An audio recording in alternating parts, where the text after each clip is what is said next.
So you see these conversation bubbles or thinking bubbles on your screen here.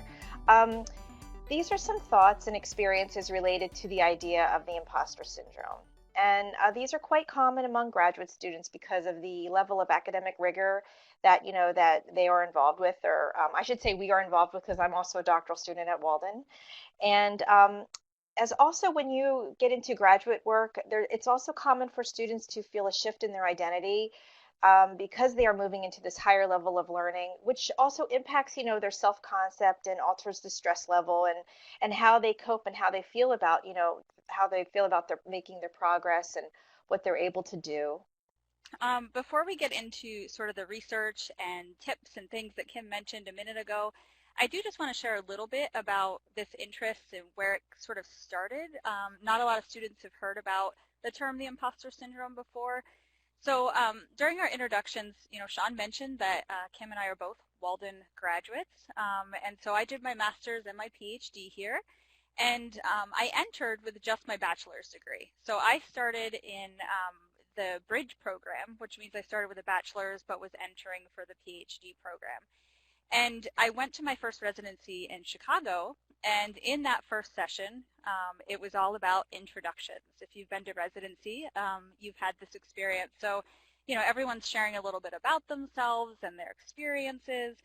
And in that session, I realized I was surrounded by people who had, multiple graduate degrees and years of experience in their field, a lot of applied experiences. Some of them were published authors. And, I left that session thinking, oh my gosh, I don't belong here. What am I doing?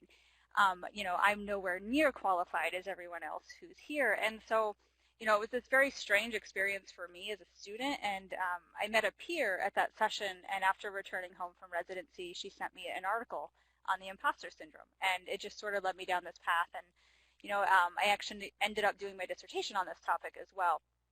So it's just something that I think it's really interesting, and doctoral students definitely experience this. This is incredibly common. And I think more than anything else in this session today, we really hope that all of you are going to walk away knowing that this is a common experience. You're definitely not alone if you're feeling this way, and you can overcome this feeling to complete your degree.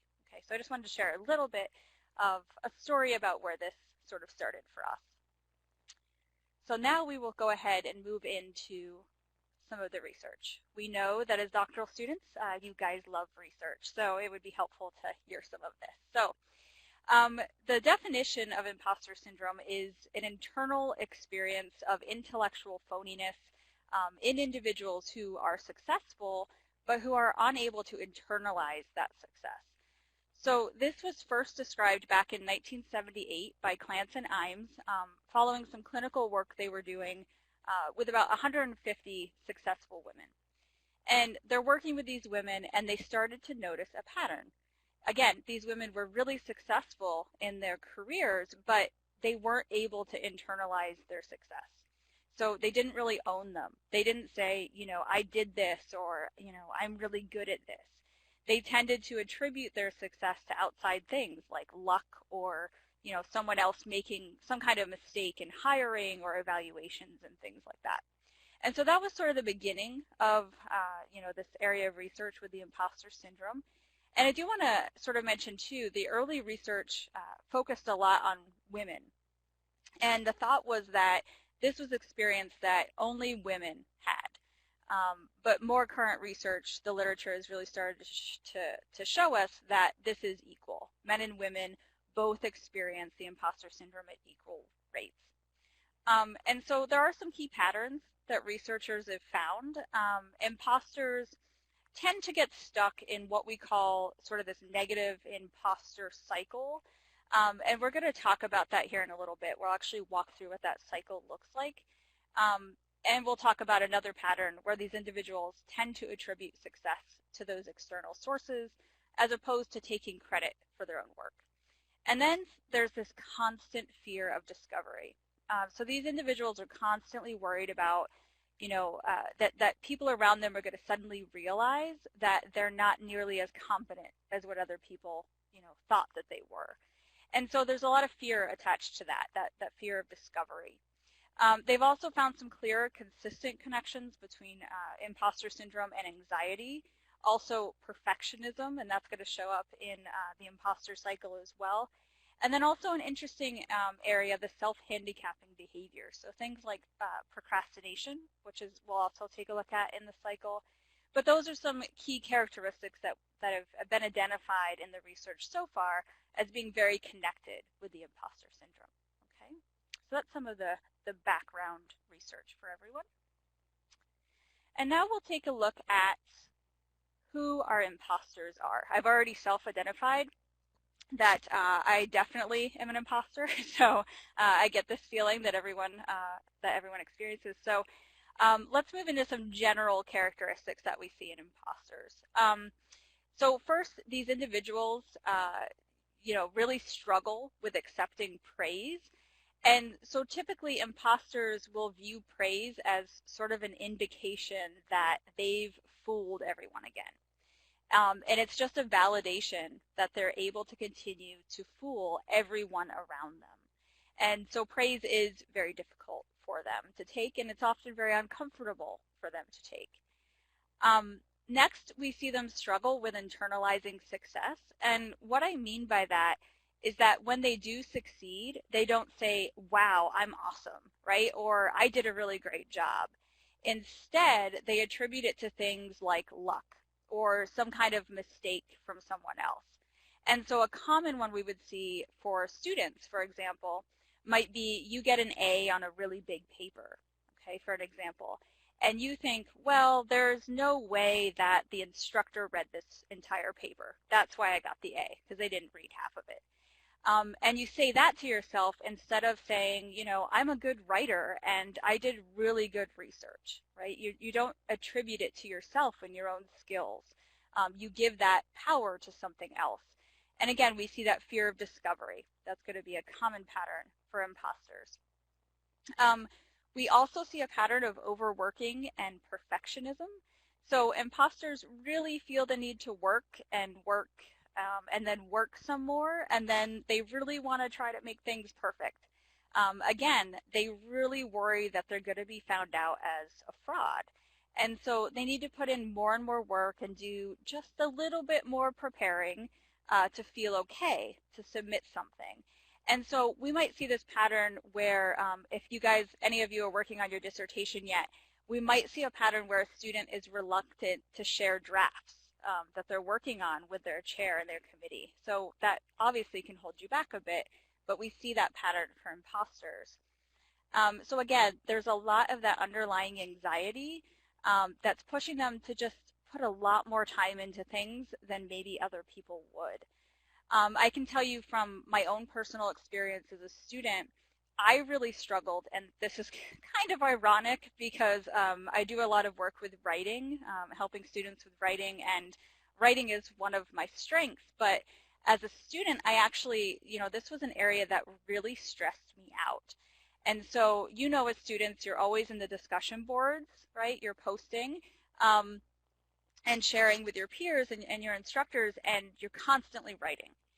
And I stressed about everything I wrote in the discussion board. And I mean everything, even just simple like thank you responses to peers or just simple peer responses, anything. I really struggled. I would spend just tons of time writing, rewriting, starting over, and then fixing it. And so, that was sort of a pattern that I just sort of fell into and got stuck. And it's definitely that pattern of overworking and perfectionism. And we're going to see in the imposter cycle here in a minute, we'll see that pattern, and some of you might connect with that when we talk through that. So I just want to share a powerful quote. I think it sort of sums up this imposter experience very, very well. And this quote is from Sheryl Sandberg. If you're not familiar with her, she's the COO of Facebook. She's held some other high-level positions at companies like Google. So she's a very successful person, but she really sums up this experience, I think, really well. So I'm going to go ahead and just read the quote in case anyone's having trouble seeing it on the screen. So this is the quote. "Every time I was called on in class, I was sure that I was about to embarrass myself. every time I took a test, I was sure that it had gone badly. And every time I didn't embarrass myself or even excelled, I believed that I had fooled everyone yet again. One day soon, the jig would be up, right? It captures this imposter syndrome just so perfectly. And I just love to hear a little bit from everyone in the chat. Like, what do you think about this experience so far and this quote? Do you connect with this? Do you see this pattern? Feel free to share with us in the chat a little bit. And Kim, if you'd like to add anything here, please go ahead and jump in as well while we give people time to chat a little. Yeah, sure. When you were talking about the discussion board, when I started at Walden, that was my first experiences with online learning. And I'd always done, the traditional when you're in the classroom and you raise your hand, you have those conversations. And when I started with Walden and we had to do those discussion posts, I called my advisor and I said I was quitting because they said there is no way I can do this because I tend to overwork and the perfectionism and what Sheryl Sandberg in her quote notes how she said that she was sure she was about to embarrass herself. I was terrified, literally terrified. So I can identify with this very much, Christy. Yeah, thank you, So Kim. And yeah, we're getting a yeah, lot of response from folks that great. you're feeling this way, and perfectionism is a downfall for myself as well. And I was reading someone's great response about even now you just sort of feel queasy when you're turning something in, and I get that. I mean, even now, like working on things for work, I will often have that feeling of, oh my gosh, and wait for the feedback, and you're sort of on pins and needles. So I definitely get that experience, and thank you everyone for sharing with us. Yeah, Yeah. we definitely see this showing up in the proposal. It's definitely difficult. Let's go ahead and get into the cycle. So some of you, as you're saying, you know this experience, and so the cycle is probably going to look pretty familiar to you. And so this is the pattern we typically see, and we're just going to sort of chat through this. So it typically begins with some sort of achievement-related task. So things like writing a paper, giving a presentation, anything where you're going to be evaluated in some way. And so imposters will then experience a lot of anxiety. So you get the assignment or the task, and then the anxiety kicks in. You worry a lot. And we've already sort of established that so far in the presentation. So a lot of anxiety-related symptoms, a lot of self-doubt, a lot of worry. And they respond to those feelings by over-preparing or initial procrastination followed by some sort of frenzied preparation, okay? So I will say that this is absolutely me, and Kim, feel free to chime in here too, but I'm the initial procrastinator followed by that frenzied preparation approach. So I typically procrastinate for a while leading up to a deadline, sort of in the back of your mind you're thinking, if I put it off, maybe it'll just go away or it's not going to happen. We all know that's not the case, but that's sort of the thinking.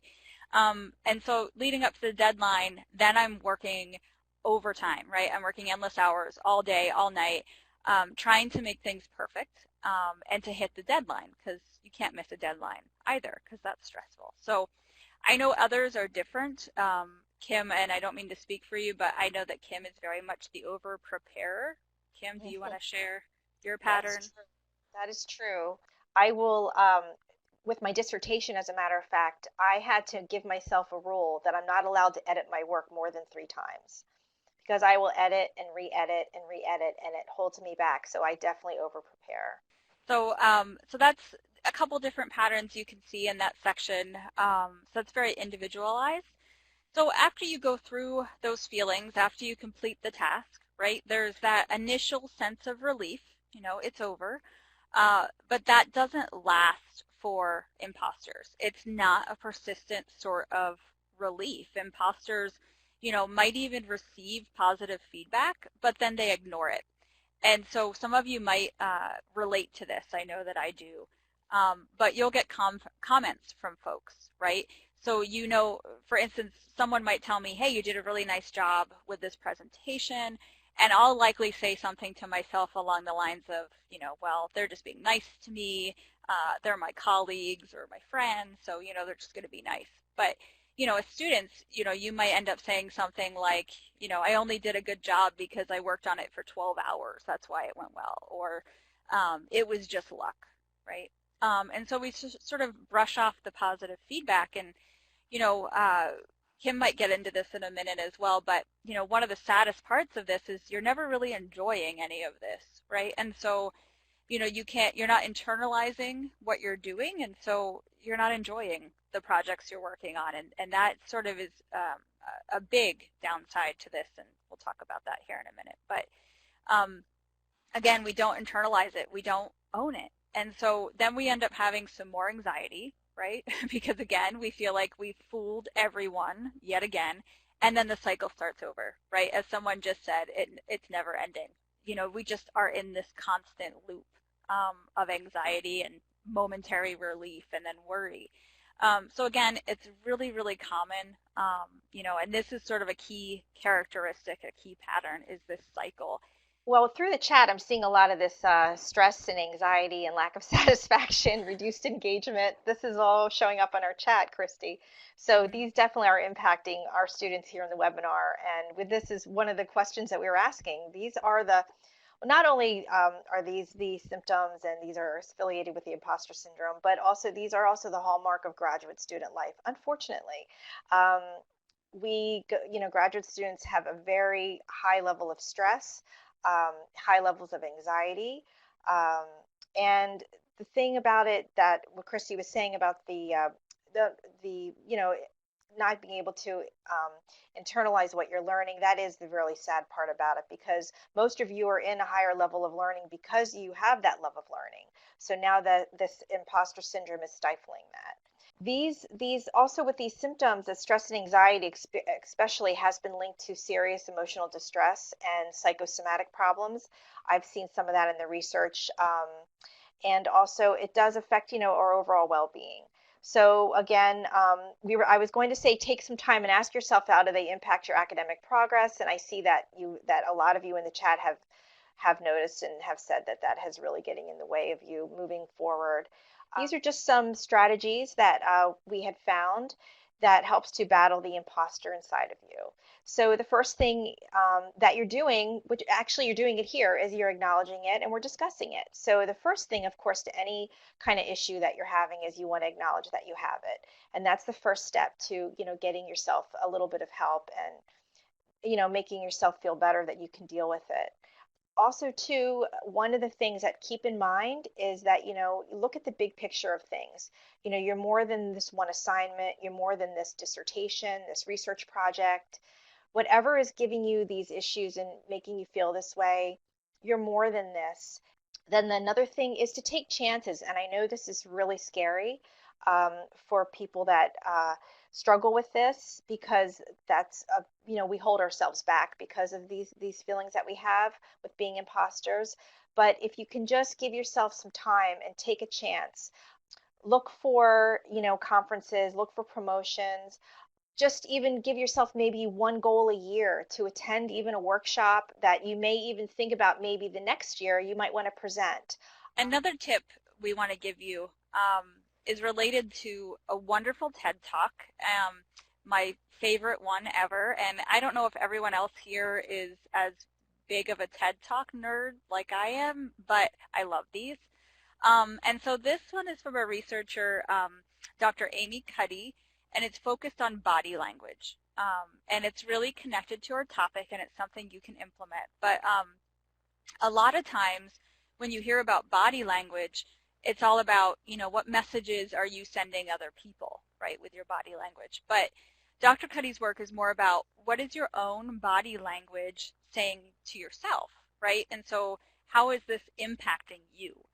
And so Dr. Cuddy really talks about how changing your own posture can increase your confidence, help you to actually perform better. And so when you're sitting at your desk, like right now if you're sitting at your desk, or you're sitting when you're writing your dissertation, think about how you're sitting. Are you making yourself small? Are you crossing your legs? Are you hunched over? That's sort of what we would call making yourself small. And so that's what you don't want to do, because that kind of posture could actually be working against you. It actually can make you feel less confident and less capable, okay? So what you want to do is sit up tall, you want to sit straight, you want to have good posture, and you want to pretend to be confident. And so one of Dr. Cuddy's messages in this talk is sort of faking it until you make it, until you believe it. So she talks about her own experience overcoming, quite a tragedy and her feelings of not belonging in graduate school. And she also shares about how she had an advisor tell her that she was going to go do public speaking. She was going to go do everything she was asked to do, even if it scared her, and she was just going to pretend. And it was years later that she realized, that she didn't feel like an imposter anymore. She felt like, she had gotten there. And so when we're talking about taking chances, that's where this sort of all ties in together. Just fake it, move forward, stand tall, and proud, and you'll find that you start to feel more confident in yourself. Someday you're going to wake up and realize that you don't feel like an imposter anymore, okay? And so, definitely focus on your own posture. You might be wondering why we have Wonder Woman on this slide. Part of the study included a pose, and when the media got a hold of, Dr. Cuddy's research, they dubbed it the Wonder Woman pose. And so Dr. Cuddy suggests standing in this kind of power pose for a minute or two before you go into any sort of high-stress situation where you're being evaluated. So thinking ahead when you're going to be defending your proposal and also your dissertation, or when you're going in for an interview, when you're writing chapter 2, any of those situations. Take a minute or two and do a power pose. And I think you're going to be really surprised at how much more confident you feel after taking just that minute or two to do this. So definitely incorporate this in. It's something that you can actively use like right away, and you'll start to feel that difference. These are just some additional tips here, and some coping strategies that we've come up with. The one thing is, of course, the biggest is try to avoid the procrastination, that self-sabotaging behavior, self-handicapping, whatever you call it. This type of the procrastination is really known as something that's like more emotion-focused type of coping.